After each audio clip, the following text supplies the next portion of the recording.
In 1999, British Gas estimated that there's 1.1 trillion cubic feet of natural gas off the coast of Gaza in the Gaza Marina. They got a contract 26 years ago to get that gas, but Palestinians haven't seen anything since. There's also 1.7 billion barrels of oil, they reckon, off the coast of Gaza. So if Israel takes Gaza, depopulates it and just annexes it, then it gets access to all those resources. There's also another oil and gas deposit in the West Bank called Meged, which Israel has taken and used because they argue it's west of the 1948 armistice line. But this is a colonial project, and colonial projects are about stealing land, but even more, they're about stealing resources and making sure that indigenous people have no access to their resources. Look at what happened in the United States with Native Americans. Their reservations are all on the most arid land with no resources, and they chucked them a few casinos to try and keep them happy. Obviously that didn't work, but that's what you're seeing in West Bank and Gaza. And I think that unless the world stops Israel, their plan will work, because no one seems to stop them. Nothing they do, doesn't matter how many kids they kill, doesn't matter how many people they starve, doesn't matter how many starving people they kill,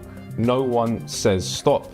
So the West is complicit in this plan of ethnic cleansing, this plan of total genocide that is going to end Palestinian people and will be the final solution that Zionism has sought since Israel's created. But I believe that the shadow of this genocide, the shadow of what they're doing, will eventually destroy Zionism itself. We've seen nearly 2 years of Israeli genocide in Gaza, perpetrated by a far-right fascistic regime backed by Washington, London, Berlin, and plenty of other Western capitals. We need to fight back against a system that allows that to happen. But first, we need a population which is informed about what has happened. Part of the reason they've been allowed to get away with it is because the media repeats their lies and doesn't cover the deep participation of those governments. At Deep Dive, we're all about investigating and exposing our own government and Western governments' complicity and participation in the crimes that Israel is committing in Palestine.